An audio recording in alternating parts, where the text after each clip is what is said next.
En 2021 las grandes ligas de béisbol organizaron un juego especial que se llevó a cabo en un recinto bastante peculiar.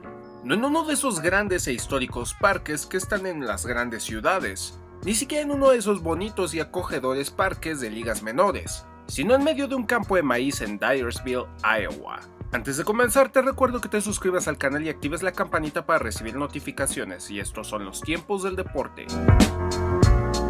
La pregunta aquí sería, ¿por qué en medio de la nada, en un pueblo bastante chico y rural, en un estado en el que no hay equipo profesional de ninguna liga? ¿Por qué? Todo se remonta a 1989, fecha de estreno de una película llamada El campo de los sueños en español o Field of Dreams por su título original en inglés. En ella se narra la historia de Ray Kinsella, interpretado por Kevin Costner, quien es granjero en esta localidad de Iowa y quien tuvo un pasado difícil con su padre, quien era un amante del béisbol. Un día en medio de sus maizales escucha una voz que le susurra: "Si lo construyes, él vendrá". Entonces Ray es cuando visualiza ese campo de béisbol en medio de los maizales. Esa visión es algo que no se le saca de la cabeza y decide construir el campo. Su esposa Annie, aunque algo escéptica por la idea, decide apoyarlo en la construcción de este campo, sabiendo que con ello vendrían problemas financieros porque tendría que deshacerse de gran parte del maíz. Construye el campo, la gente piensa que está loco, pasan los meses y no pasa nada, hasta que en un buen día, en donde Ray estaba en su punto más bajo y diciéndose a sí mismo qué estupidez, ¿por qué construí esto?, se aparece en medio del campo nada más y nada menos que el mismísimo Shoeless Joe Jackson, leyenda de las grandes ligas y campeón con los Chicago White Sox en 1917, que por cierto para 1989 tenía casi 40 años de haber fallecido. Entonces la gente puede decir, ¿era un ángel?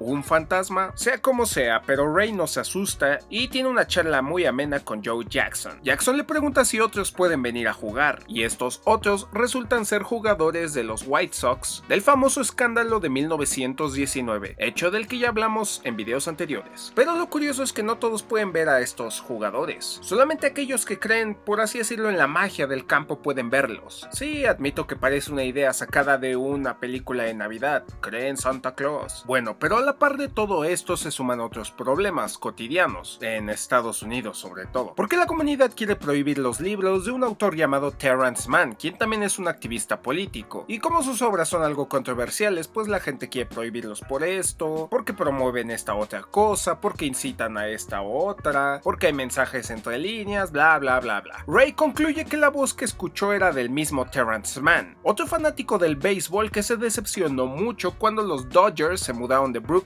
a Los Ángeles, otro video del que ya he hablado antes. Annie y Ray tienen un sueño muy parecido en el que y Mann asisten a un juego de pelota en el Fenway Park. Lo siguiente parece algo lógico, entonces todo apunta a que debo buscar a Terrence. Él parece tener las respuestas a todo lo que está sucediendo, y cuando lo encuentra no parece ser un tipo muy amigable, quien por cierto es interpretado por James Earl Jones, también conocido como Mufasa o Darth Vader, o la voz de un famoso noticiero. Esto es CNN.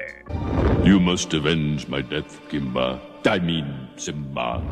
Luke, I am your father.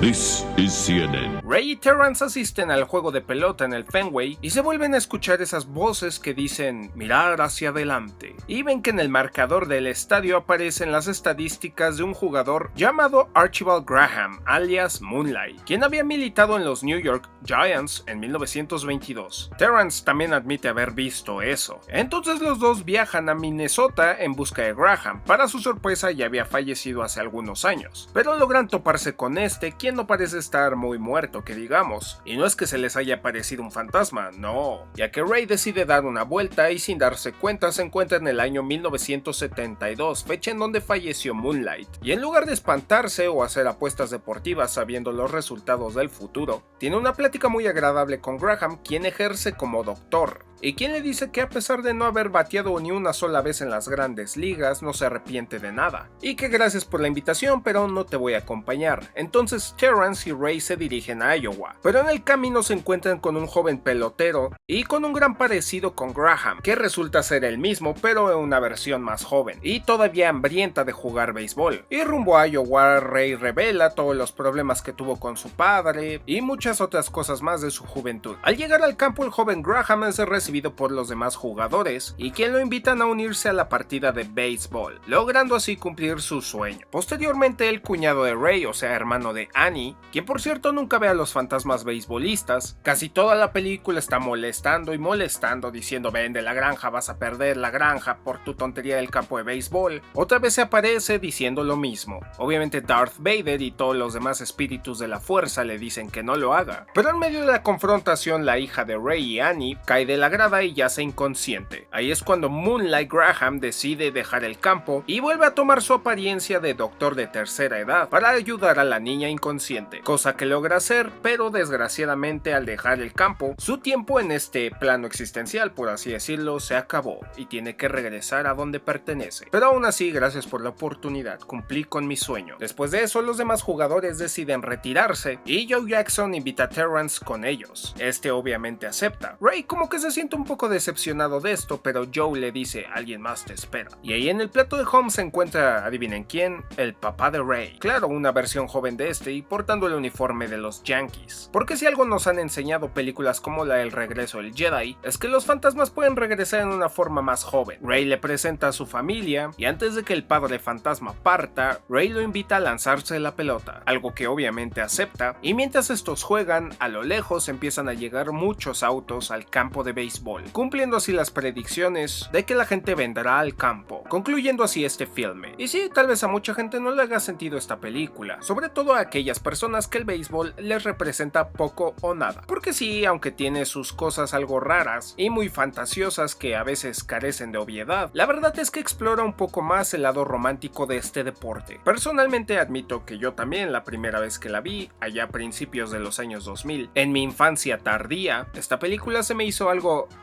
porque en aquel entonces mis prioridades eran otras, como Pokémon, Yu-Gi-Oh, Cartoon Network, Nickelodeon o todo lo que tuviera que ver con la música hip hop, en especial Eminem, y que el deporte en general, a excepción de la NFL o la Copa del Mundo, no era tan grande como lo es ahora, viéndolo ya desde otra perspectiva y con otras conclusiones. Es por eso que siento yo que esta película está dirigida a un público un poco más ligada a este deporte, pero para el público estadounidense este es un clásico, una de esas películas que marcan, y recibió muchas críticas positivas y algunas nominaciones. Es por eso que las grandes ligas del béisbol decidieron hacer un juego haciendo honor a esta película en el llamado Campo de los Sueños, o al menos al lado de este, ya que para conservar intacto este donde se filmó la película, a unos metros se construyó uno nuevo, igual con un aspecto algo anticuado o rural, pero obviamente con demasiado encanto. La ceremonia de apertura estuvo a cargo de nada más y nada menos que el mismísimo Kevin Costner, quien presentó a los dos equipos que se enfrentarían, los Yankees de Nueva York y los Chicago White Sox, siendo estos últimos los que se llevaron la victoria 9-8. Y por cierto, ambos equipos portaron los uniformes clásicos. ¿Te gustó el video? ¿Has visto esta película? Déjanos tu comentario y checa más contenido como este en tiempos del deporte.